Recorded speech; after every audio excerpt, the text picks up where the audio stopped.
Hello and welcome back to the C Show, a wrestling show for the common fan. Whether you're new to sports entertainment, you're coming back after a while, or you've been here the whole damn time, I'm Charlie. And I'm Connor. Wait, which one am I? Oh, you scared me there for a second.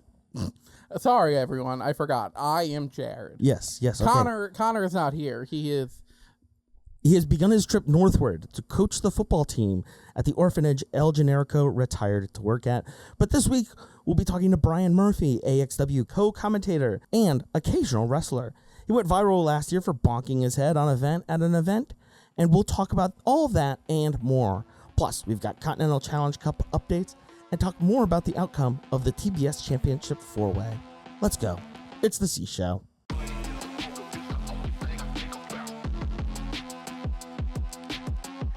Welcome back to the C Show. We're here with Brian Murphy. He is AXW co-commentator, a Lineage Pro student, and occasional wrestler. Brian, welcome to the show. Thank you so much for having me. How are you doing today? Doing all right. Just wrapped up some of the shoot work, some of the shoot job, and Okay. happy to be adding some wrestling into the day. Oh, okay, fun. What were you working on today? So in my day to day, I'm actually a drug and alcohol counselor. Never mind. well, hey, that's awesome, man. Congratulations. That's great. Yeah, that's awesome. I thought you meant shoot something else. Okay. All right. No. We're all good. We're all good. My bad. No, you're good. He's a videographer, so to him, shoot is like, and then he's got to remember he's also a wrestling guy. Oh. Yeah, thank you. Yeah. Thank you for covering my butt there. I'm like, I know exactly what happened. That's why they let me hang out. Right. Yeah. What are some of your first memories of wrestling?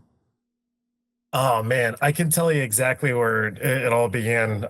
This journey, for better or for worse, was SmackDown versus Raw 2010. Okay. Awesome. Yeah, my childhood friends got the game and they were like, "Oh my, you got to see this! This is the coolest stuff." John Cena, and DX, and everybody, and of course it was like 2010 DX, so they didn't really know like what was good DX, but we were playing the game, great party game, and they were watching the show. And it was just about the time that I decided, like, oh man, you know what? Maybe I'll start watching week to week. That they found out that it was scripted, and so then they were like, forget all this.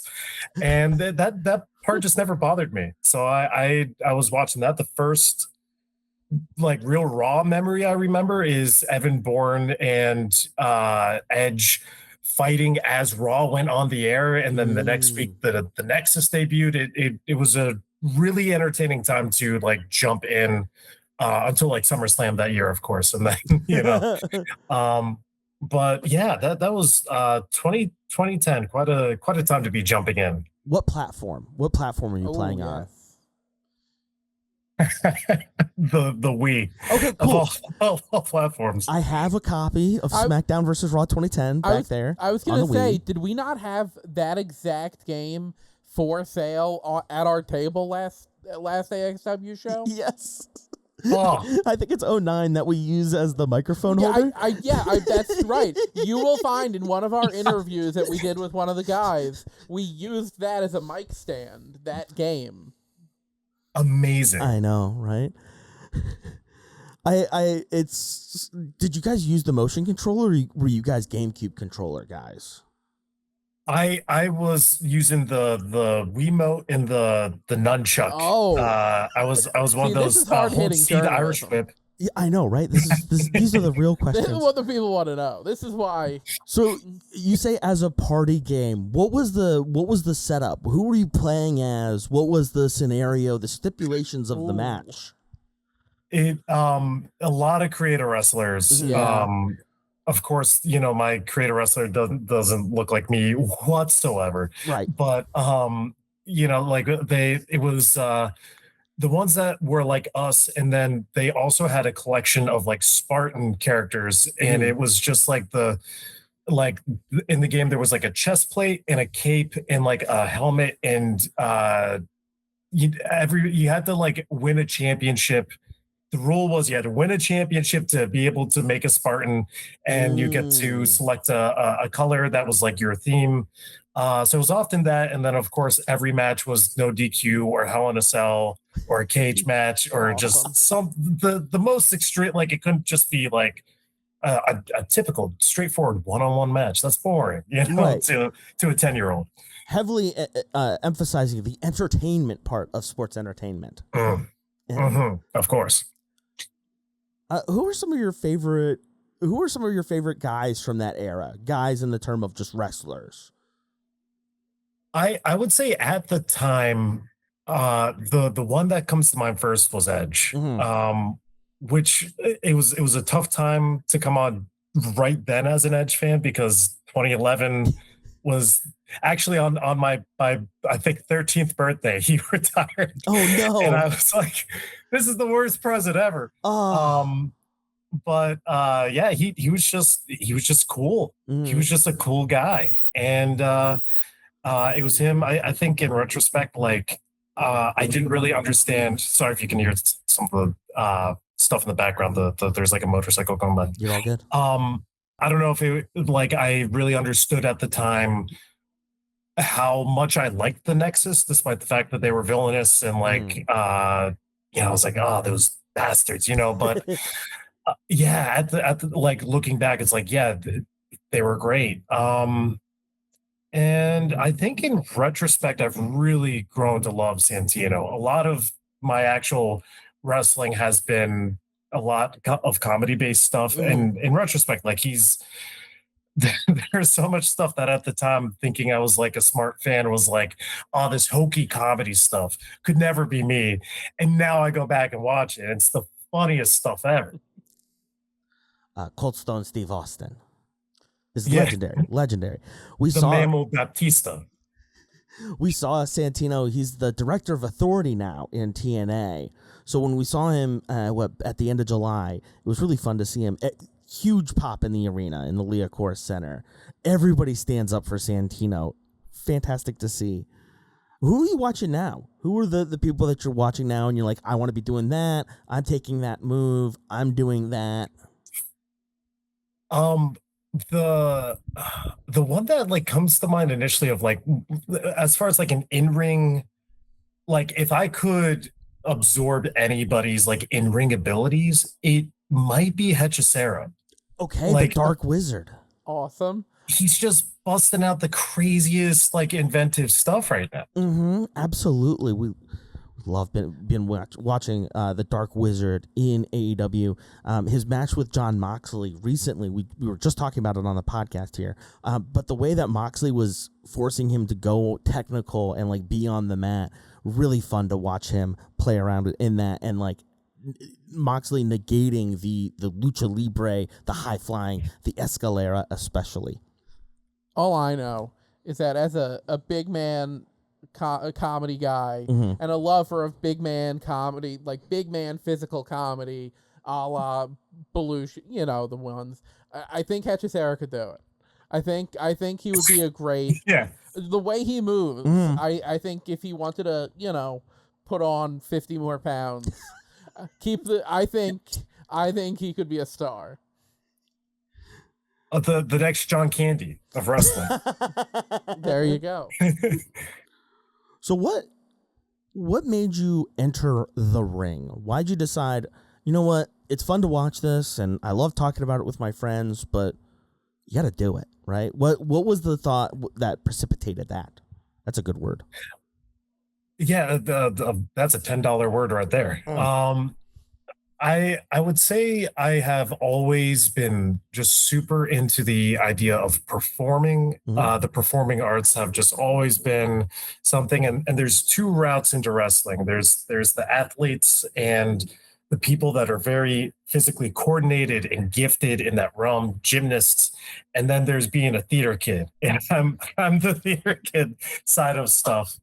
And I think like the side of promos has just always been something, there's definitely another timeline, and it may even be this one where I really lean into being a manager one day. But I had done a thing called forensics. It's pretty much speech and debate throughout high school and college. And that kind of stuff, and especially impromptu speaking, was really big in developing skills, which have dulled a little bit since I was practicing them as often, but uh, really big for setting up like the ability to cut promos. And I think the drama side of it, I imagine for a lot of wrestling fans, if they're really being honest with themselves too, like what draws us is that dramatic side of things.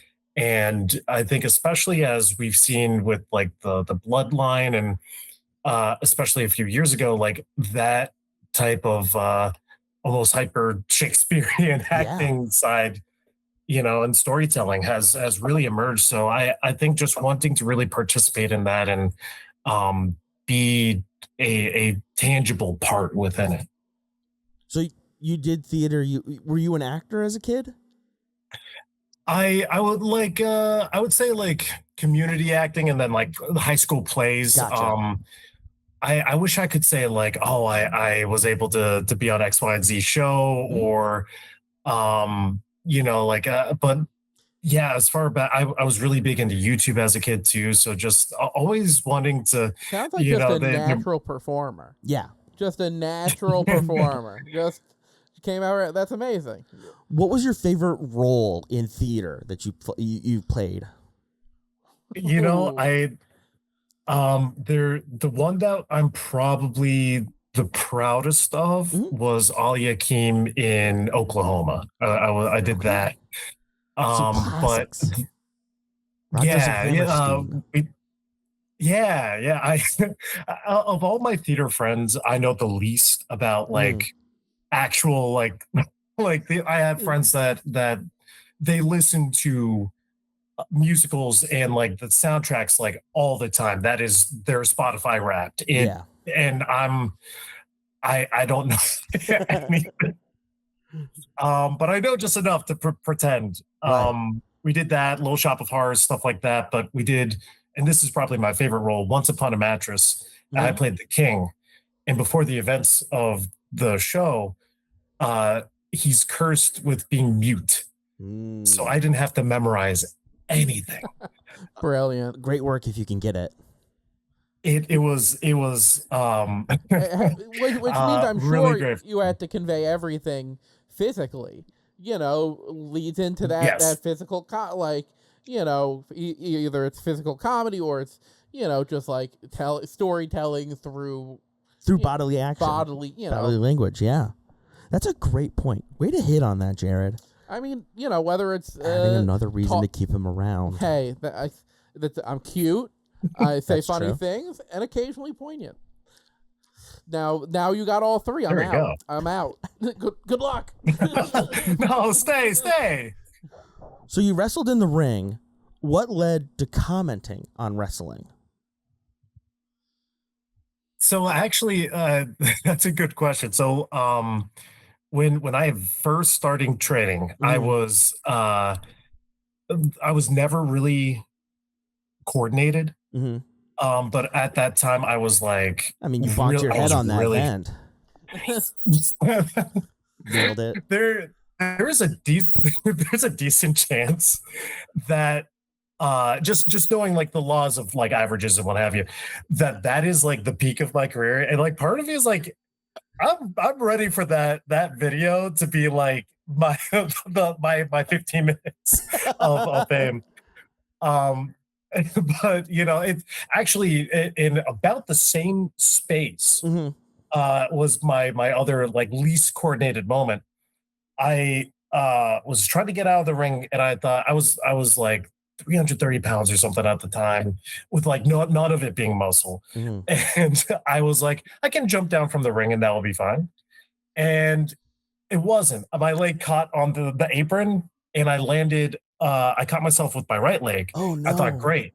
And then I felt a pop and I collapsed. Oh. And that was my ACL Oh. tearing. Oofta. Uh, Oofta. Well.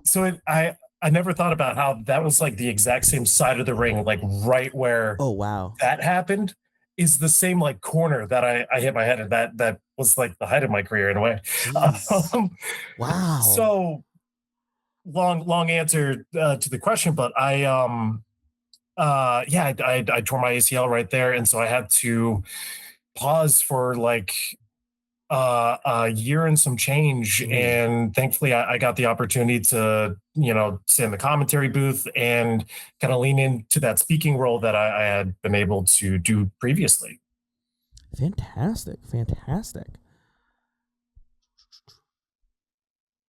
So you're in training at Lineage Pro Wrestling, formerly the Monster Pro Factory. What are some of your favorite things to be doing when you're training? I do really like learning like new technical like reversals and stuff that you would see. I hesitate to invoke like a Jonathan Gresham or like a Zack Sabre Jr. because they're really like the peak of that style. But that kind of stuff uh really tickles me. It's like a brain teaser, like right before you. I think Zack Sabre Jr. used to talk about escapology a lot, and seeing him figure out how to break down a move or like escape a hold, it was always just so entertaining. So like learning some of that stuff is like I would love to be able to employ that stuff. That's actually like the stuff I love about Hechicero is like seeing that like technical element be expanded and explored in ways that you typically don't see. So I do love that. I do love promo night as well. That is also one of my favorites. But so the theater kid in you gets you going. Oh yeah. There would be some nights that Missy Sampson, who is one of the coaches there. Yeah, Belle de Belle. That's right. I wore it for this interview. Yeah. Oh, wonderful. Shout out to Missy Sampson. She's one wonderful. And only. She would sometimes have charades night where she would bring in some different props and we would have to, of course, do some improv, you know. It definitely, and so much of wrestling can be improv too, and trying to feel out like what's the right thing to do in this moment. I'm always so impressed. You might be familiar with Brian Morris, who previously had done some AXW shows. He was talking about the time he was working with Bear Bronson, and his moniker is Wonder Boy. People bring Wonder Bread to his matches sometimes up at Open, and they were working a match. They had somebody had the Wonder Bread, and he was thinking, Bear's definitely got to go over and eat a slice of that bread. Yeah, he has to go over and do that. Amazing. And Bear comes over to him and is like, "Yo, I'm gonna go get a slice of that bread." And he's like, "I was thinking the same thing." Like improv can elevate matches, like because they're not thinking about that in the back. Yeah. But to come full circle, yeah, like I'm a big fan of expanding like the on the fly thinking, the improvisational thinking as well. How do you keep yourself sharp for that? That's a skill in and of itself. How do you hone and keep that skill active? It's still one that I feel like I'm cultivating, especially within the wrestling sense. But I think definitely just the practice of it and putting yourself in situations where you're trying to come up with stuff on the fly. Definitely we've had some drills where it's like, Danny Cage used to actually have some drills where he would say, go in there, like he'd have all of us sit out in like the folding chairs in the audience. He grabbed two people. So, you don't know if you're going beforehand. He said, you're working a match on the fly right now. And you're not allowed to even like call stuff to each other. Oh, wow. Through the ref, through to each other. Like you're just going based off of like feel. And it would lead to some, some clunky moments, but that's where you start to, similar to how like Brian and Bear kind of came up on the same answer. You start to feel out like what's like the, the thing that's going to elevate the match in this moment. That's going to reveal itself. Yeah. You're saying. I think so. I'm still figuring out some of it too, but like, gotcha. Yeah. All right. I mentioned it earlier, but What's a match you'd recommend to somebody interested in wrestling? So, Brian, somebody comes up to you, say, Brian, I've seen you've been doing the wrestling thing. I want to get into it. What's a good match to start with?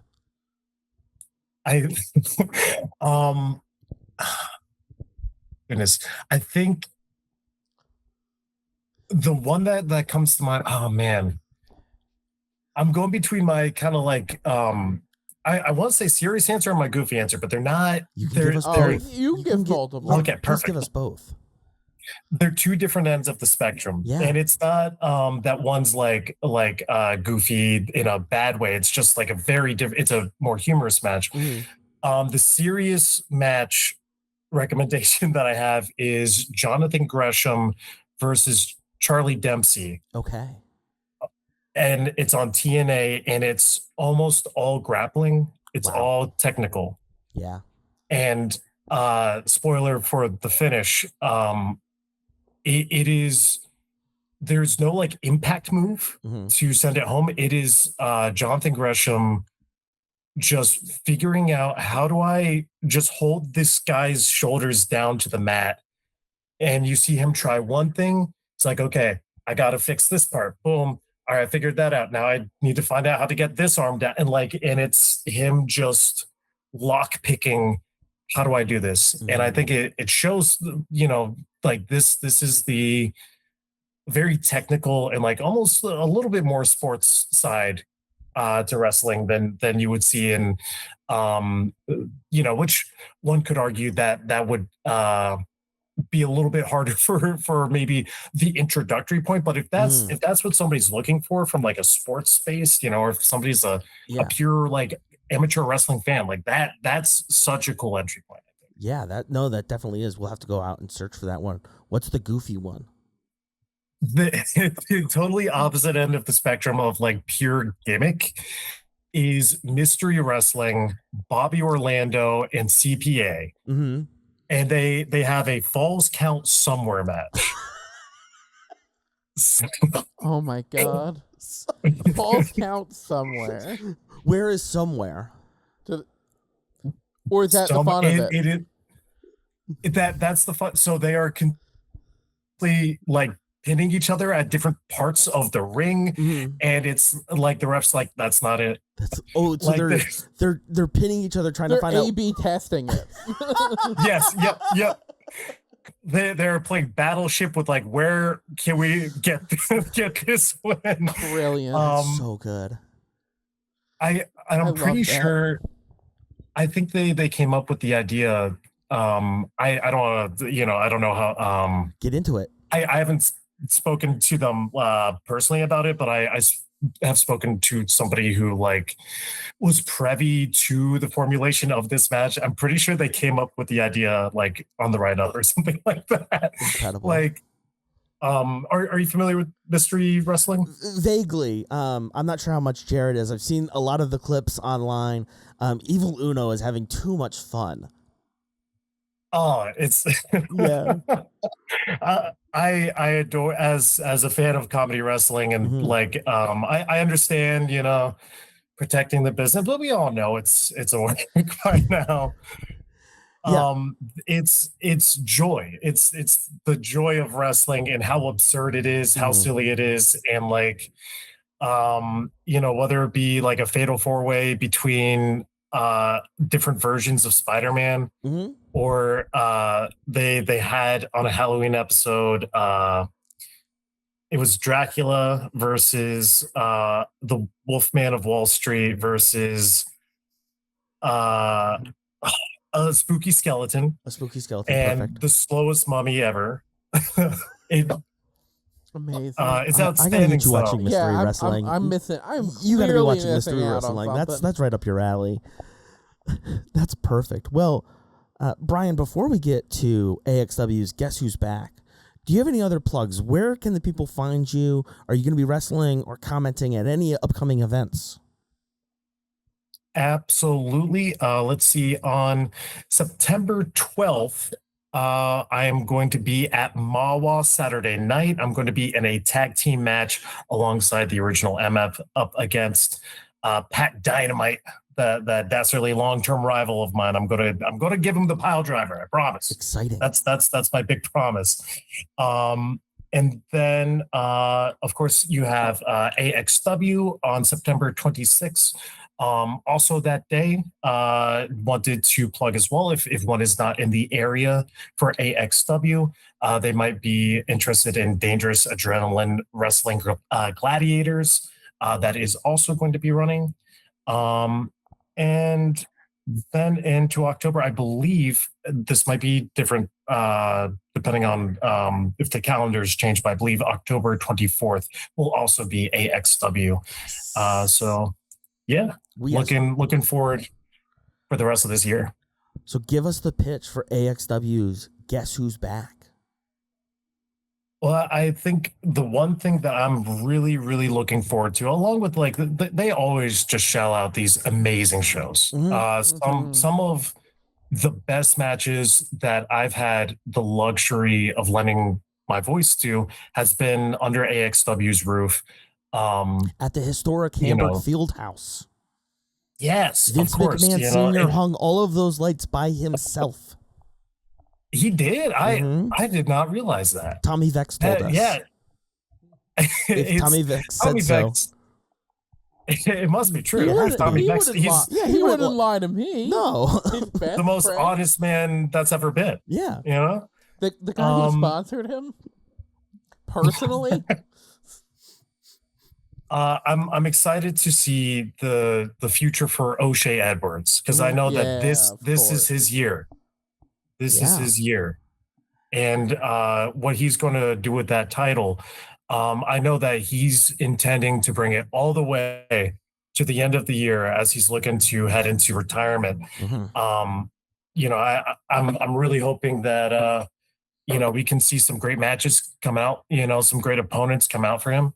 But he's somebody that every time he's in there, I love his strength. I love the way that he's able to also be really agile despite being a big man as well. Like he's working hard this year. And I think through the back half of this year, we're going to see that AXW title have some outstanding, AXW World Heavyweight Championship is going to have some great defenses. Absolutely. Well, Hamburg Fieldhouse, September 26th, Hamburg, Pennsylvania. Tickets in bio, in the description. Brian Murphy, or anything else you want to let the fans know, the beautiful audience of C-Show listeners, before we head out here. Just thank you so much for having me, and follow Brian Murphy PW on Instagram. Yeah, no, follow Brian Murphy. Thank you so much. I feel like I could have talked to you about like the art of wrestling and physical art for an hour. So I thank you so much for coming, and find us at the table at the event. We'll have a little surprise for you. For sure. Absolutely. Oh, thanks. Thank you so much. And likewise, I'd love to run it back.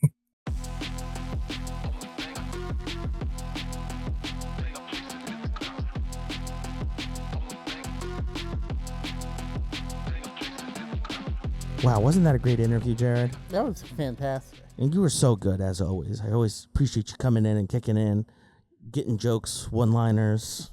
No, look, it was a pleasure when you got a guest like we had.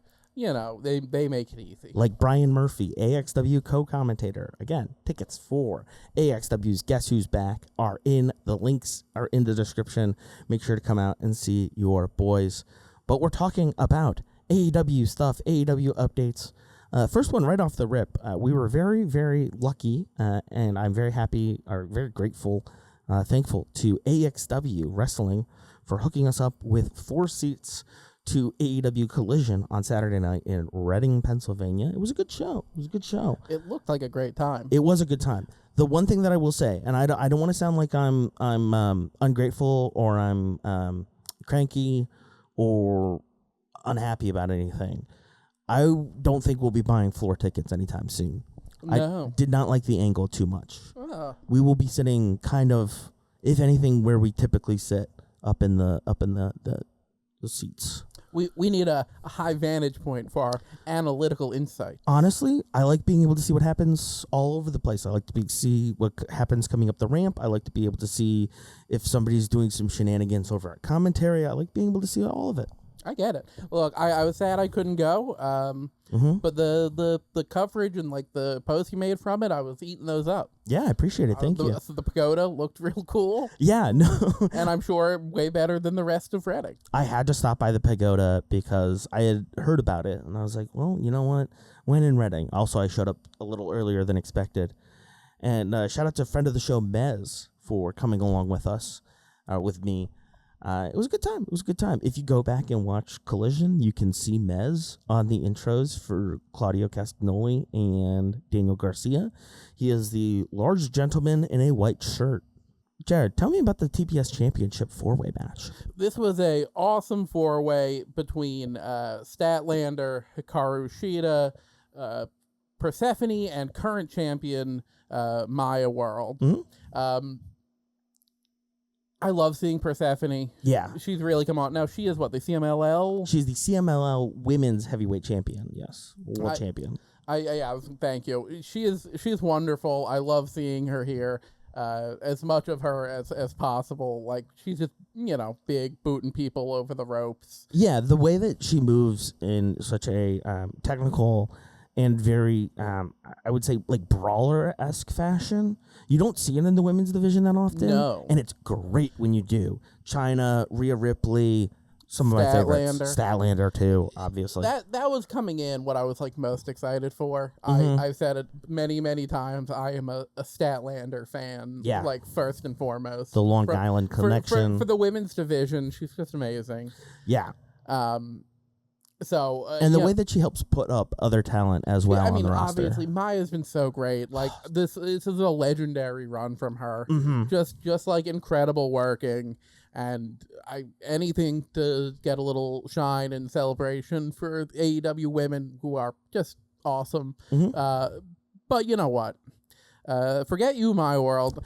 Statlander had you beat, and you know it. I'm sick of this. Reversal roll up. Roll up. I won. Yeah, shut up. She's better than you. Yeah, that's right. Maya World rolls up Statlander 1-2-3 for the cradle pin, and it's over. She continues that title run. People from Long Island know that just because you didn't win doesn't mean you're not the best. Maya also competed against Willow on Saturday night. That was the main event of the AEW action. I will say, something that wrestling companies need to do a little bit better of is just communicating, like, hey, this is what's happening at the show right now. I know that there's obviously, like, it's a TV product, but there was matches, like Tony Khan came out after the Maya World match. It was like, there's more wrestling after this. And I think people are just like, we've been here. A lot of people have been here since 7:30. A lot of kids, a lot of families. So I think people were like, hey, it's already 10:15. It went over a little bit. Maya World and Willow were fantastic. Willow, of course, holding up her end of the bargain. She gave her word to Maya World that once she had the title, that she would give a shot to Maya World. A shortish match, unfortunately. Yeah. My favorite part, and I want to make sure this is on wax because it's one of the funniest moments of Saturday night for me. And I'll talk about the second when we get to the Continental Challenge Cup. There's a guy, like, catty corner behind us, diagonally, and he's just shouting out 50-50, balancing between, like, actual funny stuff and vulgar catcalls. Yeah, that is a tightrope that you don't want to walk unless you are a trained professional. Like, saying, Willow, you suck, is one thing. Right. But, like, saying, bad, but hey, Willow, that's gross.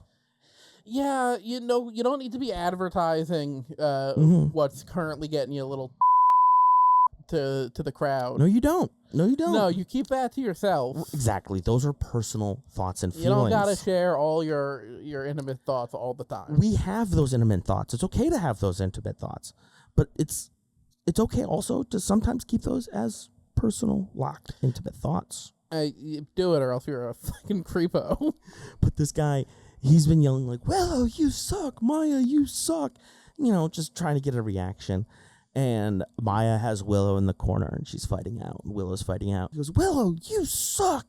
And Willow locks eyes with him and goes, I don't think so. And then Irish whips Maya out of the corner. And You suck. I don't think so. No, not really. And just an incredible moment. I cackled for a couple of minutes. I don't remember what happened at that part of the match because I was just leaning back, eyes closed, cackling. Loved it. Next up, Continental Challenge Cup. We are in the quarterfinals here that we're going to talk about here. First up in Switchblade, Jay White versus Jon Moxley. This is a tricky one for Mox because if he loses, the title is vacated until there's a winner. But this really isn't a problem for Mox. Despite White's attempts to take out Mox, it's not enough. The suplex, but Mox charges up, counters the Blade Runner, puts White into several chokeholds, sleeper, bulldogs, etc. White kicks out of the Death Rider and then is put into the sleeper hold. It's a referee decision, and Mox moves on. And there's a whole brouhaha afterwards after the dogs attack, the conglomeration here to support. Gabe Kidd returns, our friend from New Jersey Pro Wrestling. Right, remember? Yes. Yes, callback. Roderick Strong runs out, and Kidd face off. Brodito and Hangman come out. Hangman calls for anyone who wants the Trios Championship to meet them under the Wembley Arch. Now, Swerve says later, anybody, Hangman? Anybody? Anybody mean anybody? Mean me? Who would Swerve? Swerve doesn't have Trios partners. He doesn't have two partners to go with him right now. No. Except Nigel McGuinness faces off against Hechicero, the Dark Wizard of Lucha Libre, in the Continental Challenge Cup. Listen, Nigel is visibly limping. He says that he's not 100%, but he's going to push through. This is a very interesting matchup here. Hechicero is really limited to on-the-mat activities as Nigel negates his ability for high-flying, escalated action. Nigel puts Hechi into a reverse headlock. The lights go out for the Dark Wizard, and Rick Knox calls it for Nigel. He moves on. And that was on Dynamite. On Collision, again, we were there for Kyle O'Reilly versus Orange Cassidy. I don't know if you heard it in the recording, but at least our section of the crowd was chanting, both guys, clap, clap, both guys. They were very cute at the end. Yeah, no, it was very clear that this was two friends fighting. When you put face versus face, it's really difficult for the crowd, but I think we had a great time celebrating not only the friendship, the relationship, the dynamic between Orange Cassidy and Kyle O'Reilly. Orange is forced into a technical war with Kyle O'Reilly, who comes out on top with the armbar, and Orange taps out. The later match was Claudio Castagnoli versus Daniel Garcia. Garcia is stepping in for Eddie Kingston, who was injured at some point between his last match and Death Before Dishonor. According to Fightful, the reason was not provided by Tony Khan, and Daniel Garcia was set up for a match on the Death Before Dishonor pay-per-view card against Adam Priest, who he defeated and earned a spot in the Continental Challenge Cup. This one was difficult for Daniel Garcia. Garcia had to go up against the heavy in the Death Riders. Clearly a struggle for him. The recording has a shot of Claudio approaching the ring and Mascarado behind Daniel Garcia, and it's so good. You could see the nervousness on Daniel's face of, I've seen this guy in training. I've tagged with this guy. I've wrestled in trios with this guy. I know what this guy is capable of. He's gonna tear me apart. Yeah, that image will keep you in the Death Riders a little longer. Mm-hmm. It's I gotta be on this guy's team. Yeah, and Garcia is really put through it and puts up a good defense against Claudio. He starts out strong and pushes through the match, but it's not enough. Garcia submits after a brutal fight between him and his fellow Death Rider. Later in the program, Yuta whines about the luck of the Death Riders, Garcia's loss, and the just announced match between Claudio and Jon Moxley. But Moxley tells him to shut up, and Claudio asks, "Sucks for whom?" The best moment, I think, of the Claudio Castagnoli Daniel Garcia match was when Claudio has Garcia in an ankle lock, Yep.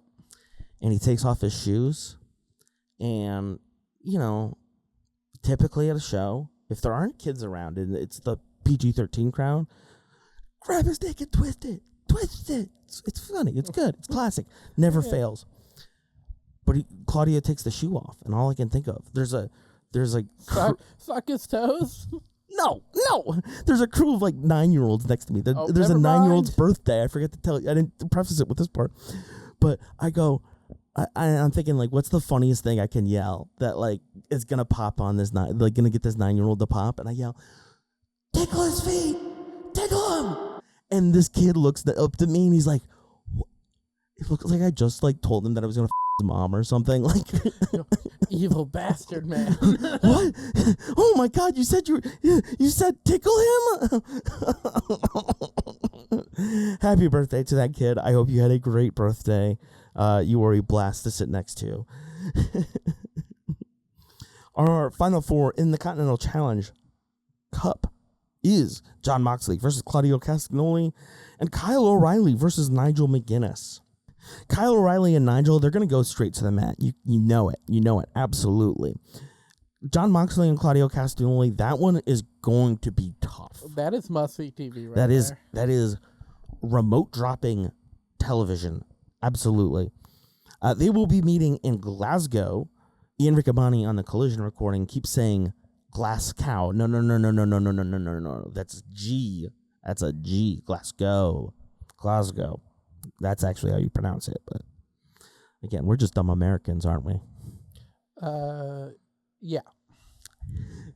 And we're your favorite dumb Americans here on The C Show.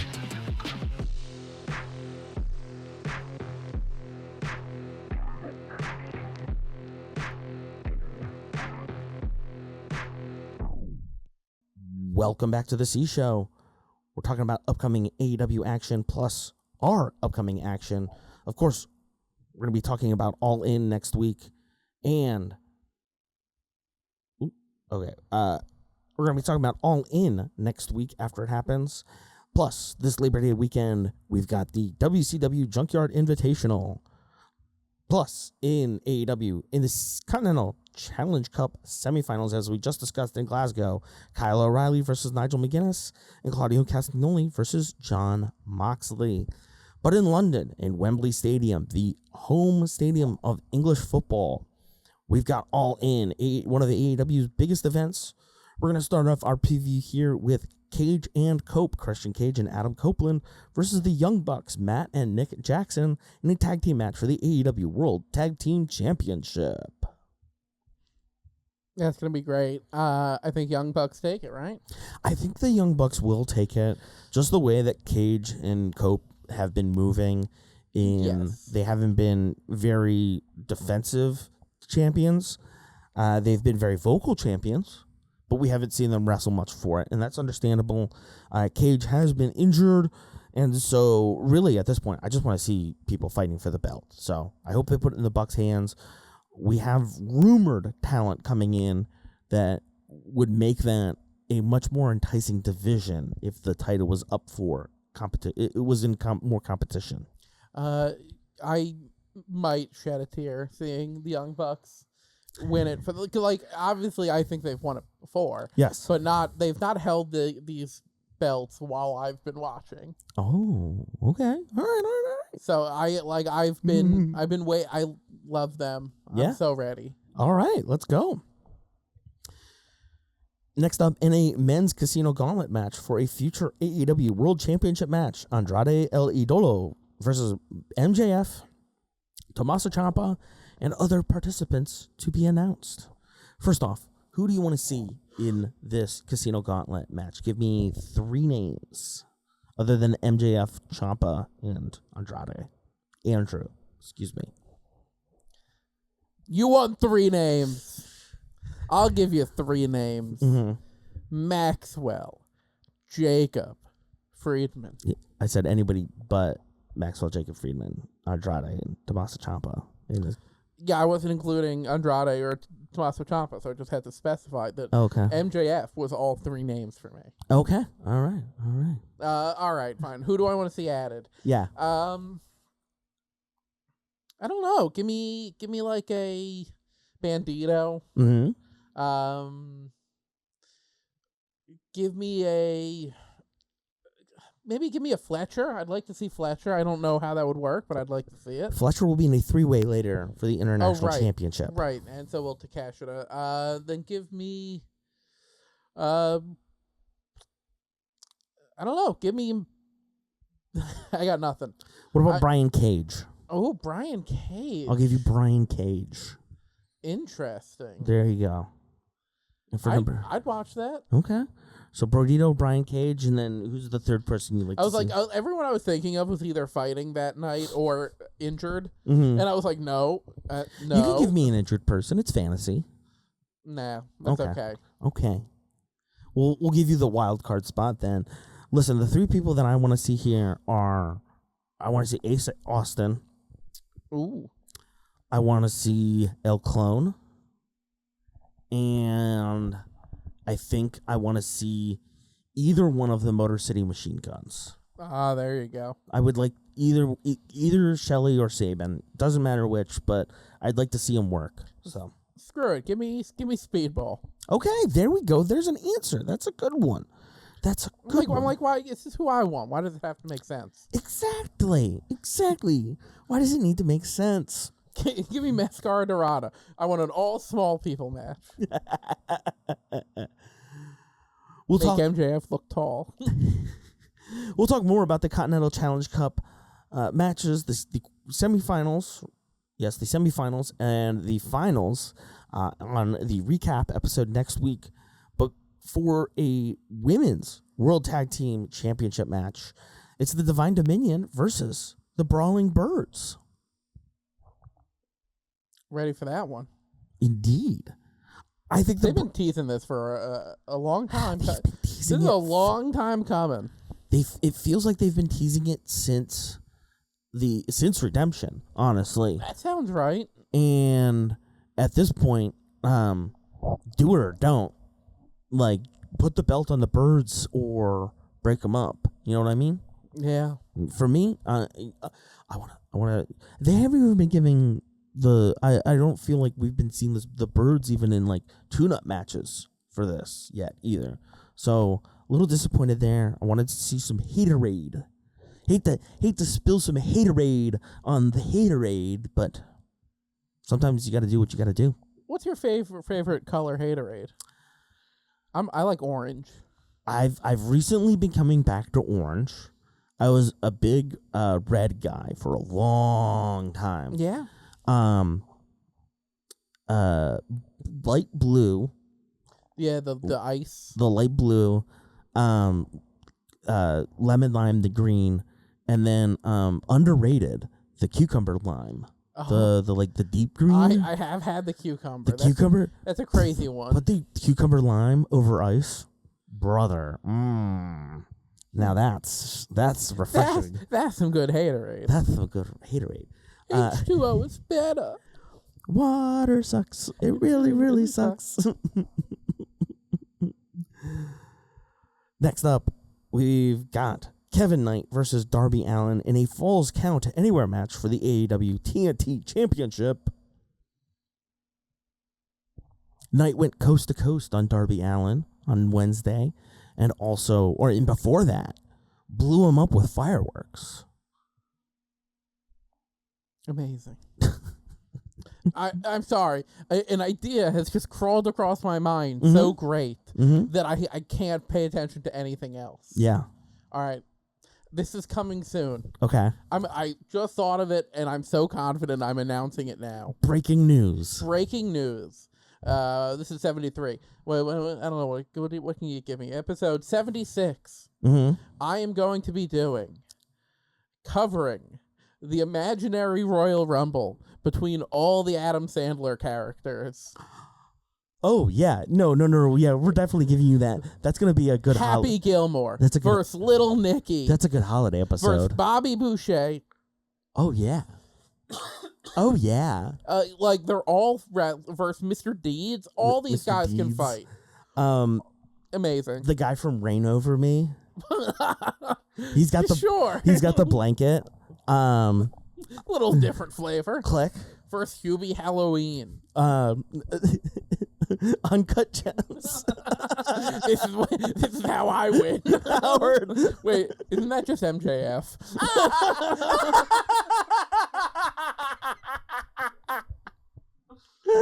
I thought what to think about him, and I was like, I'm picturing MJF. Canonically, MJF is Happy Gilmore's kid. You know what? Canonically. You're right. Oh my God. Way to tie it back there. Good job. This is great. All right, Kevin and Darby, Falls Count Anywhere. I will throw my prediction out. It will be Darby on the ramp with a side headlock takeover. Darby in the library with a crowbar. Okay, there we go. Now we're talking. in the study with a candelabra. There is a part of me. Stephen Borden was at ringside helping Darby after he was sent coast to coast by Kevin Knight. I think this is going to be this is going to be the chance that AEW takes to launch Stephen Borden as amazing. a major face in the company. And I think that's after we saw that dark match back in May, I think it's well worth the time. It is the time. It is the time. All right, three-way match for the AEW International Championship. Kyle Fletcher versus Konosuke Takeshita versus Kazuchika Okada. Okada to win, Fletcher to leave. Yeah, I think Okada to win with Callis' help. Callis is going to choose his favorite, and it's going to be Okada. Fletcher uses that, or Takeshita and Fletcher join up to fight against Okada, and then the battle is between. You know what? I was just thinking the Fletcher. same thing, but Yeah. I didn't know if it would be I didn't consider it before. Like in the match. In the match, I considered it after. That's also a thing that can happen. I was like, oh, in the match, amazing. The situation is ripe for storytelling. Man, what good! I can't. I'm gonna watch the hell out of this pay-per-view. In a multi-trios match for the AEW World Trios Championship, Hangman Adam Page and Bandito and Brody King versus to be announced. So we think that we're probably going to see the Dogs. We're going to see the conglomeration. Yeah. We're going to see a potential unknown team of Swerve and two new friends. Could it be Xavier Woods and Kofi Kingston? Although... Oh my God, Sacre Blue. Sacre Blue. Listen, I think so.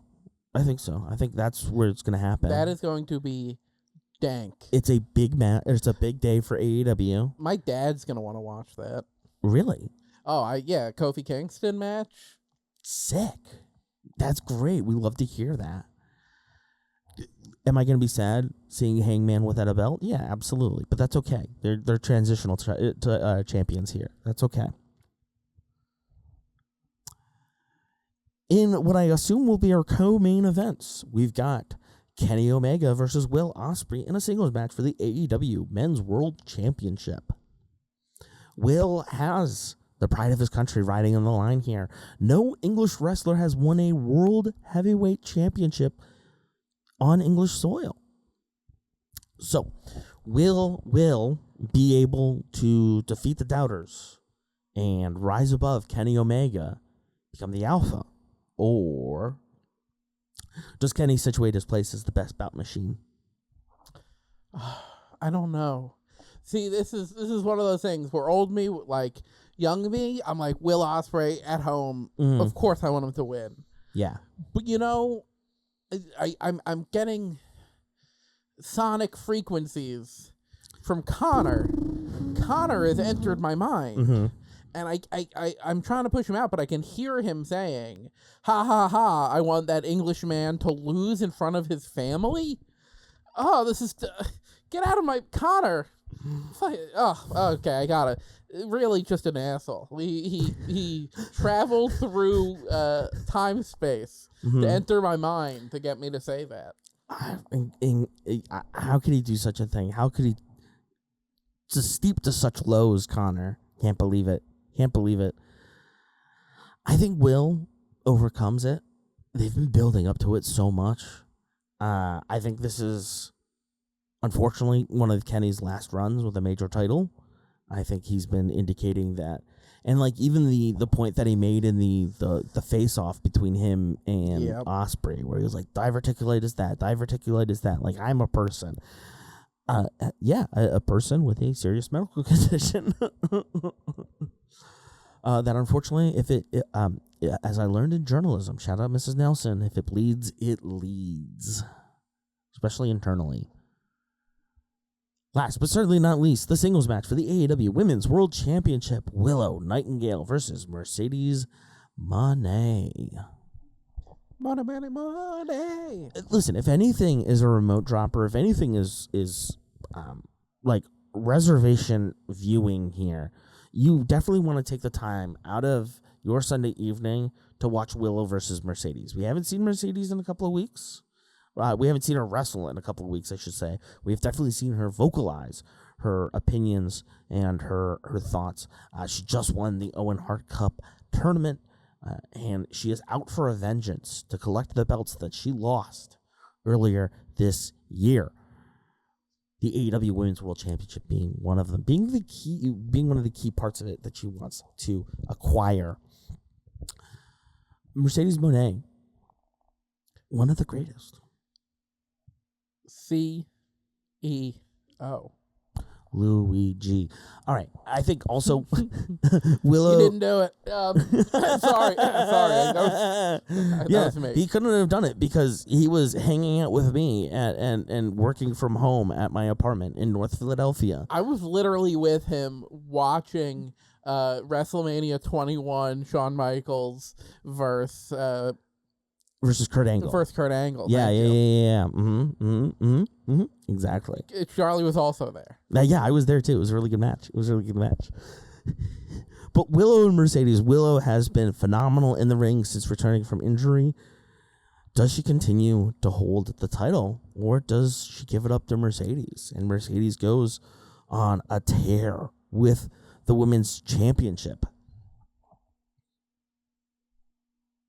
You know my answer. Mercedes, yeah. All the way. Yeah, I think Willow is going to do it. I think Willow is going to beat the CEO and prove that life sucks. Smile anyways.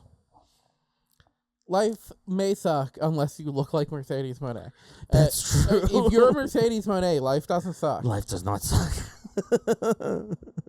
And you know what? Never mind. See people at the shows? These are the type of thoughts you keep to yourself. Good job. I'm so proud of you. All right. Well, Jared, anything you want to mention before we head out here? No, I'm good. Perfect. Well, we'll be back next week with more of The C Show.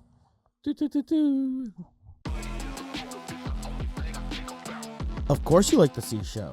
Make sure to subscribe, rate, review, and share it with your friends. Support the show directly at ko-fi.com/cshowpod. $5 a month gets you access to the Discord and the C Show archive, plus priority for topic research. Thanks to supporter Stu for being our first member. Follow us on social media. We're on Instagram, TikTok, Blue Sky, Facebook, Twitch, and YouTube at CShowPod. Have a question for the boys? Send an email, cshowpod@gmail.com. Thanks to our friends Amir, Patrick, and Justin for their assistance. The C Show is a production of 832 Media. Thanks again for tuning in, and we'll be back next week. Yeah, I was going to say, check out Queen Aminata's TikTok. We can do that in a second.